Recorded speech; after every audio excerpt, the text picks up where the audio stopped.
좋아요와 구독 버튼 눌러주시는 거 잊지 마세요. 소중한 의견도 댓글로 남겨주시면 감사하겠습니다.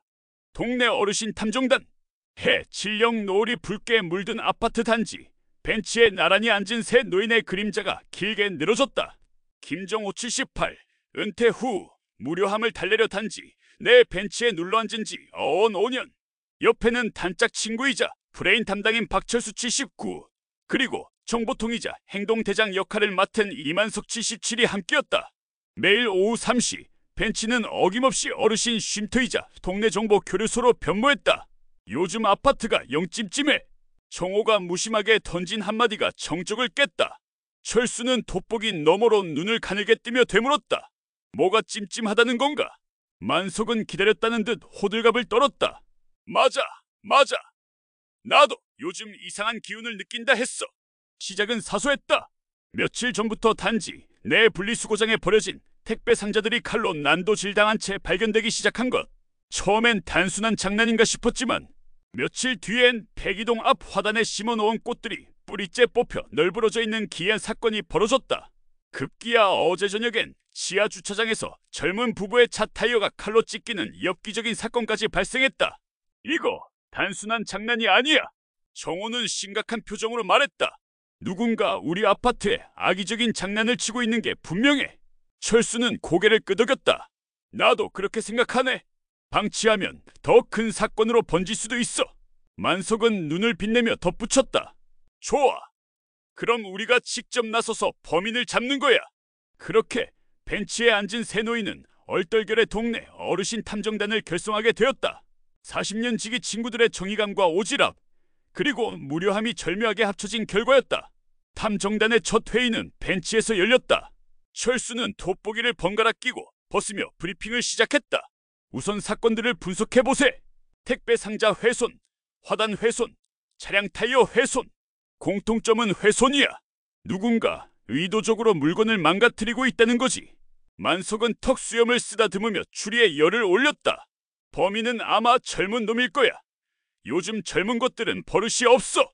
정호는 고개를 저었다. 섣부른 판단은 금물이야. 용의자를 특정하기 전에 증거를 확보하는 게 먼저야. 탐정단의 수사는 어설프기 짝이 없었다. 돋보기와 낡은 카메라, 그리고 경로당에서 빌려온 워키토키가 전부였다. 만석은 워키토키를 들고 단지 곳곳을 순찰했지만 수상한 사람은 그림자도 보이지 않았다. 철수는 아파트 관리사무소를 찾아가 CCTV 영상 협조를 요청했지만 개인정보 보호를 이유로 거절당했다. 정호는 사건 현장을 샅샅이 훑었지만 뚜렷한 단서는 발견하지 못했다. 수사가 난항에 빠지자 탐정단은 엉뚱한 방향으로 눈을 돌리기 시작했다. 만석은 평소 불만이 많았던 젊은 부부를 용의선상에 올렸다. 백이동 젊은 부부 말이야. 주차 문제로 관리소 직원하고 싸우는 걸 봤어. 분명히 앙심을 품고 범행을 저지르는 걸 거야. 철수는 단지 내 애완견 동호회 회원을 의심했다. 화단 훼손 사건 말인데 혹시 개들이 꽃밭에 들어가서 그런 건 아닐까? 개 주인들이 책임을 회피하려고 거짓말을 하는 걸 수도 있어. 정호는 최근 이사온 105동에 수상한 젊은 남자를 주목했다. 밤늦게 검은 마스크 쓰고 돌아다니는 거 봤어. 왠지 느낌이 안 좋아. 탐정단의 어설픈 수사는 엉뚱한 오해와 황당한 상황들을 낳기 시작했다. 만석은 젊은 부부 집 앞에서 잠복하다가 아내에게 오해를 사 쫓겨났고 철수는 애완견 동호회 회원들에게 험악한 항의를 받았다. 정호는 수상한 젊은 남자를 미행하다가 길을 잃고 파출소 신세를 지기도 했다. 수사가 진행될수록 탐정단 내부에도 균열이 생기기 시작했다. 만석은 엉뚱한 추측만 난무했고 철수는 지나치게 신중하기만 했다. 정호는 답답함을 느꼈다. 만석이 자네, 제발 좀 침착하게 수사 좀 해. 그리고 철수 자네, 너무 뜸만 들이지 말고 적극적으로 나서보라고. 어르신들의 다툼은 벤치 위에서 고성으로 번지기 일쑤였다. 자네는 수사를 하는 건지 소설을 쓰는 건지 모르겠어. 자네처럼 군뱅이처럼 느릿느릿해서 언제 범인을 잡을 건가? 어르신들, 싸우지 마세요. 이러다 범인 놓치겠어요. 탐정단의 갈등은 때로는 웃음으로, 때로는 해프닝으로 이어졌다. 한 번은 만석이 범행 현장 증거라며 비닐봉투에 담긴 수상한 가루를 들고 왔다. 탐정단은 흥분했지만 감식 결과 수상한 가루의 정체는 고춧가루였다. 또 한 번은 철수가 용의자의 은신처라며 낡은 창고를 찾아냈지만 창고 안에는 텅 빈 술병과 고양이 똥만 널브러져 있었다. 정호는 허탈한 웃음을 터뜨렸다. 우리가 지금 탐정 놀이를 하는 건지 코미디 쇼를 찍는 건지 모르겠네. 하지만 엉뚱한 오해와 황당한 상황 속에서도 탐정단은 조금씩 사건의 진실에 다가서고 있었다. 비록 어설프지만 나름대로 끈기를 가지고 수사를 이어갔다. 그리고 그들의 엉뚱함 속에는 예상치 못한 날카로운 통찰력과 번뜩이는 아이디어가 숨겨져 있었다. 수사가 답보 상태에 빠졌을 때 예상 밖의 단서가 탐정단의 눈앞에 나타났다. 어느 날 정호는 훼손된 화단을 다시 살펴보던 중 특이한 발자국을 발견했다. 작고 날렵한 발자국. 운동화 밑창에는 특이한 문양이 새겨져 있었다. 정호는 발자국 사진을 찍어 철수에게 보여줬다. 철수는 돋보기로 사진을 확대하며 유심히 살펴보더니 놀란 표정을 지었다. 이거 특수 제작된 운동화 밑창인데 일반 운동화에서는 볼 수 없는 문양이야. 탐정단은 곧장 단지 내 신발 수리점으로 향했다. 수리점 주인은 발자국 사진을 보더니 고개를 끄덕였다. 이거 최근에 젊은 손님 한 분이 밑창 수선을 맡긴 운동화하고 똑같네. 특이한 문양이라 기억하고 있어. 수리점 주인은 용의자의 인상착의와 집 호수까지 상세하게 기억하고 있었다. 용의자는 놀랍게도 탐정단이 눈여겨봤던 105동의 수상한 젊은 남자가 아닌 바로 옆집 101동에 사는 평범한 대학생 김민준이었다. 탐정단은 충격에 휩싸였다. 101동 김민준. 평소 조용하고 얌전했던 대학생이 왜 이런 짓을? 탐정단은 김민준을 용의자로 특정하고 본격적인 미행에 착수했다. 만석은 워키토키를 숨기고 김민준의 뒤를 쫓았고 철수는 망원경으로 김민준의 집을 감시했다. 정호는 김민준의 SNS 계정을 해킹은 아니고 몰래 염탐하며 정보를 수집했다. 미행과 감시 결과 탐정단은 김민준의 충격적인 비밀을 알게 되었다. 김민준은 밤마다 검은 옷을 입고 아파트 단지를 돌아다니며 몰래 그림을 그리는 그래피티 아티스트였던 것이다. 훼손된 택배 상자, 엉망이 된 화단, 찢어진 차량 타이어. 모든 사건 현장에는 김민준의 그래피티 그림이 희미하게 남아있었다. 김민준은 자신의 예술 활동을 위해 아파트 단지 곳곳을 캠퍼스 삼아 엉뚱한 장난을 쳐왔던 것이다. 탐정단은 김민준의 집 앞에서 잠복하며 검거 작전을 논의했다. 만석은 호기롭게 외쳤다. 내가 몸으로 맞고 철수 형님이 팔 꺾고 정호 형님이 수갑 채우는 거야. 철수는 현실적인 반박을 제기했다. 우리가 무슨 형사도 아니고 수갑은 어디서 구하려고? 그리고 우리가 김민준을 힘으로 당할 수 있겠나? 정호는 차분하게 말했다. 무력 진압은 위험해. 김민준을 안심시키고 대화로 해결하는 게 우선이야. 탐정단은 김민준을 집 앞에서 불러냈다. 김민준은 탐정단의 갑작스러운 등장에 당황한 표정을 감추지 못했다. 정호는 김민준에게 차분하게 이야기를 시작했다. 김민준 씨, 저희는 아파트 탐정단입니다. 저희가 며칠 동안 지켜본 결과 당신이 이 사건들의 범인이라는 것을 알게 되었소. 김민준은 눈을 동그랗게 뜨며 부인했다. 무슨 말씀이세요? 제가 왜 그런 짓을 해요? 만석은 워키토키를 흔들며 으름장을 놓았다. 거짓말은 이제 그만. 우리가 다 봤어. 검은 옷 입고 밤에 돌아다니는 거, 수상한 스프레이 뿌리는 거, 운동화 발자국까지. 철수는 증거 사진을 내밀었다. 이 발자국, 김민준 씨 운동화 밑창하고 똑같지 않소? 그리고 이 그림들, 당신이 그린 그래피티 맞지 않소? 김민준은 더 이상 부인할 수 없다는 것을 깨닫고 마지못해 털어놓기 시작했다. 그는 자신이 그래피티 아티스트이며 아파트 단지를 캠퍼스 삼아 그림을 그려왔다고 실토했다. 하지만 악의적인 의도는 전혀 없었다고 항변했다. 저는 그냥 예술 작품을 만들고 싶었을 뿐이에요. 택배 상자는 버려지는 거니까 괜찮고 화단은 어차피 꽃 심는 곳이고 차 타이어는 죄송해요. 그건 좀 심했던 것 같아요. 탐정단은 김민준의 황당한 범행 동기에 어처구니가 없었다. 예술, 그래피티, 어르신들에게는 외계어와 다름없는 단어들이었다. 철수는 돋보기를 지켜올리며 물었다. 그래피티 그게 뭔 예술인가? 벽에 낙서하는 거랑 뭐가 다른 건가? 만석은 코웃음을 쳤다. 젊은 놈들이란 엉뚱한 짓만 한다니까. 정호는 심각한 표정으로 김민준을 쏘아봤다. 김민준 씨, 당신 때문에 아파트 주민들이 얼마나 불안에 떨었는지 아시오? 당신의 예술 때문에 우리 동네가 엉망진창이 되었단 말이오. 탐정단의 추궁에 김민준은 억울함을 호소했다.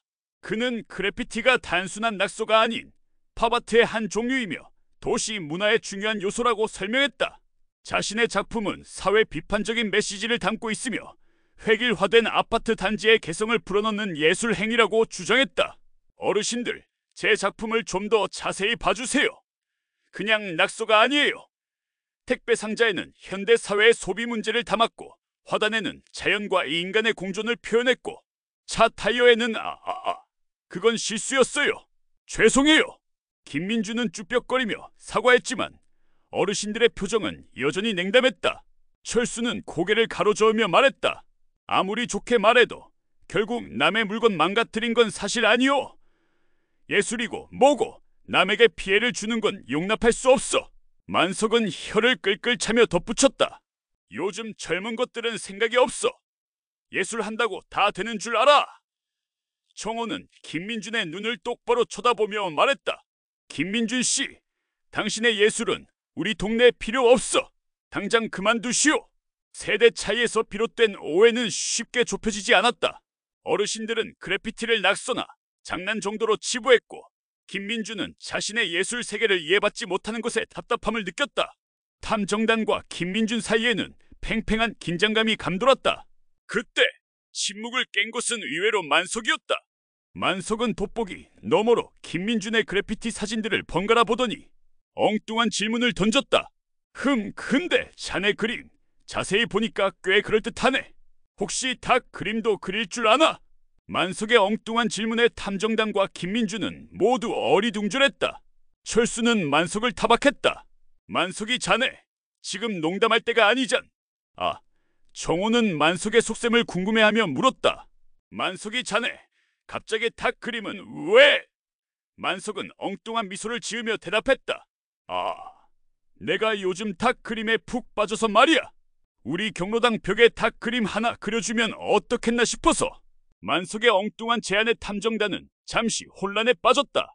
범인을 잡으러 왔는데 갑자기 그림을 그리라니. 하지만 만석의 의외의 제안은 굳게 닫혀있던 대화의 물꼬를 트는 계기가 되었다. 김민준은 만석의 엉뚱한 제안에 당황했지만 싫지 않은 표정이었다. 닭 그림이요? 못 그릴 건 없죠? 어르신께서 원하신다면. 만석의 제안은 단순한 농담이 아니었다. 만석은 김민준에게 그래피티를 공식적인 예술 활동으로 전환할 기회를 제공하고자 했던 것이다. 경로당 벽에 닭 그림을 그림으로써 김민준은 자신의 예술성을 인정받고 어르신들과 소통할 수 있는 계기를 마련할 수 있었다. 탐정단의 작전은 선 그래피티, 악 그래피티 작전이었다.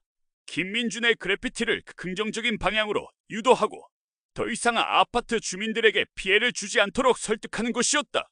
탐정단의 설득과 만석의 엉뚱한 제안에 김민준은 마음을 열기 시작했다. 그는 어르신들에게 자신의 그래피티 작품 세계를 설명하고 앞으로는 허락된 공간에서만 그림을 그리겠다고 약속했다. 대신 경로당 벽에 닭 그림을 그려달라는 만석의 부탁을 흔쾌히 수락했다. 며칠 후 김민준은 경로당을 찾아와 벽화 작업을 시작했다. 탐정단은 김민준의 작업 과정을 지켜보며 엉뚱한 훈수를 두거나 간식을 챙겨주는 등 묘한 동료의식을 느끼기 시작했다. 처음에는 낙서쟁이로 취급했던 김민준을 이제는 동네 화가로 인정하기 시작한 것이다. 김민준은 며칠 밤낮을 꼬박 세워 경로당 벽에 닭 그림을 완성했다.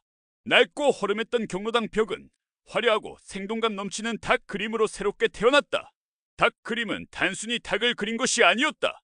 새벽을 알리는 닭의 울음소리처럼 희망과 활력을 불어넣고 어둠을 걷어내고 밝은 미래를 열어가자는 메시지를 담고 있었다.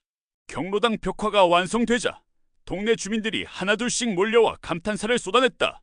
이야, 그림 진짜 멋지네. 경로당이 완전 달라졌어. 누가 그린 거야? 솜씨가 대단하네. 우리 동네에 이런 젊은 화가가 있었다니 몰랐네. 어르신들은 닭 그림 앞에서 기념사진을 찍고 김민준에게 감사 인사를 전했다. 김민준은 쑥스러운 듯 미소를 지으며 어르신들의 칭찬에 화답했다. 경로당 벽화는 단절되었던 세대 간의 소통을 이어주는 다리가 되었다. 어르신들은 젊은 세대의 문화를 이해하려 노력했고, 젊은 세대는 어르신들의 삶의 지혜를 배우려 했다. 그래피티라는 낯선 예술을 통해 동네는 다시 활기를 되찾고 화합과 이해의 분위기가 무르익었다. 사건 해결 후 탐정단은 동네 영웅으로 떠올랐다. 아파트 단지 곳곳에는 탐정단의 활약상을 칭찬하는 플래카드가 내걸렸고, 관리사무소에서는 감사패와 포상금을 전달했다. 동네 방송국에서는 탐정단의 활약상을 다룬 다큐멘터리를 제작했고, 지역 신문에는 탐정단의 인터뷰 기사가 실렸다. 어르신 탐정단, 엉뚱한 수사 끝에 아파트 단지 평화 되찾아라는 제목으로 탐정단은 유명세를 탔지만 여전히 벤치를 지켰다. 달라진 것은 벤치에 앉는 사람들이 늘어났다는 것뿐이었다. 동네 주민들은 벤치에 335 모여 탐정단의 무용담을 듣고 싶어 했고, 고민 상담을 하거나 사건 해결을 의뢰하기도 했다. 벤치는 어느덧 어르신 탐정 사무소로 불리게 되었고, 탐정단은 본의 아니게 동네 해결사 역할을 맡게 되었다. 탐정단의 활약은 아파트 단지를 넘어 동네 전체로 퍼져나갔다. 동네 슈퍼마켓에서 물건 도난 사건이 발생하자 슈퍼마켓 주인은 경찰 대신 탐정단을 찾아왔다. 동네 빵집에서는 빵이 자꾸 사라지는 미스터리한 사건이 벌어지자 빵집 사장은 탐정단의 도움을 요청했다. 심지어 동네 파출소에서도 해결하기 어려운 미제 사건이 발생하면 탐정단에게 은밀히 자문을 구하기도 했다. 탐정단의 수사 방식은 여전히 어설프고 엉뚱했지만 놀랍게도 해결률은 100%에 가까웠다. 탐정단의 비결은 관찰력과 경험이었다. 수십 년 동안 동네를 지켜봐온 어르신들의 눈에는 젊은 형사들이 미처 보지 못하는 작은 단서들이 포착되었다. 오랜 인생 경험에서 우러나오는 직관력과 통찰력은 복잡하게 얽힌 사건의 실마리를 풀어내는 데 결정적인 역할을 했다. 그리고 무엇보다 탐정단에게는 진심이 있었다. 동네를 사랑하는 마음, 이웃을 돕고 싶어 하는 따뜻한 마음이 그 어떤 첨단 장비보다 강력한 수사 무기였던 것이다. 어느덧 탐정단은 동네 명물이 되었다. 탐정단의 활약상은 입소문을 타고 전국적으로 퍼져나갔고, 방송국과 신문사에서는 취재 경쟁을 벌였다. 탐정단은 텔레비전 뉴스에 출연했고, 전국 신문 일면에 대문짝만하게 실렸다. 황혼의 어르신들, 엉뚱한 수사로 범죄 해결 어르신 탐정단 화제, 동네 사랑방에서 피어난 정의감 어르신 탐정단 전설되다 라는 제목으로 탐정단의 인기는 식을 줄 몰랐다. 탐정단을 주인공으로 한 영화와 드라마, 제작 제의가 쇄도했고, 탐정단의 이름을 딴 캐릭터 상품과 굿즈가 불티나게 팔렸다. 탐정단은 광고 모델 섭외의 1순위가 되었고, 각종 강연회와 사인회에 초청되었다. 탐정단은 졸지에 국민 영웅이자 전설적인 탐정단으로 등극하게 된 것이다. 하지만 탐정단은 유명세에 휘둘리지 않았다. 여전히 벤치를 지키며 동네 주민들의 소소한 고민과 사건들을 해결해 주었다. 탐정단에게 중요한 것은 명예나 돈이 아니었다. 그들에게 진정으로 소중한 것은 벤치에서 함께 웃고 떠들고 서로 의지하며 살아가는 소박한 일상이었다. 그리고 동네를 사랑하는 마음, 이웃을 돕고 싶어 하는 따뜻한 마음은 어르신 탐정단의 심장을 뛰게 하는 영원한 원동력이었다. 2025년 가을, 단풍잎이 붉게 물든 아파트 단지 벤치. 오늘도 어김없이 어르신 탐정단은 벤치를 지키고 있었다. 돋보기를 낀 철수는 신문을 읽고 있었고, 만석은 워키토키를 만지작거리며 순찰 계획을 세우고 있었다. 정호는 따뜻한 커피를 마시며 벤치를 가득 채운 가을 햇살을 만끽하고 있었다. 벤치 주변에는 여전히 동네 주민들이 335 모여 담소를 나누고 있었다. 왁자지껄 웃음소리, 아이들 뛰어노는 소리, 커피향, 낙엽 밟는 소리, 평화롭고 따뜻한 풍경은 어르신 탐정단이 지켜온 소중한 일상이었다. 형님들, 오늘도 평화롭구만. 정호가 나지막이 말했다. 철수는 신문을 내려놓고 미소 지었다. 그렇네. 우리 동네는 역시 우리가 지켜야지. 만석은 워키토키를 번쩍 들어올리며 외쳤다. 그럼 당연하지. 어르신 탐정단이 있는 한 우리 동네는 영원히 안전할 거야. 새 노인은 껄껄 웃었다. 웃음소리는 벤치에 울려 퍼지고 가을 햇살은 벤치를 따뜻하게 감쌌다. 어르신 탐정단의 전설은 오늘도 벤치 위에서 조용히 하지만 영원히 계속되고 있었다. 동네 평화를 지키고 이웃들에게 웃음과 행복을 선사하면서, 그리고 벤치는 언제나처럼 그들의 따뜻한 이야기를 묵묵히 기쁘게 들어주고 있었다. 오늘 영상이 도움이 되셨다면 좋아요와 구독 버튼 눌러주시는 거 잊지 마세요. 소중한 의견도 댓글로 남겨주시면 감사하겠습니다. 다음 영상에서 더 유익한 내용으로 찾아뵐게요. 그럼 모두 건강하시고 행복한 하루 되세요.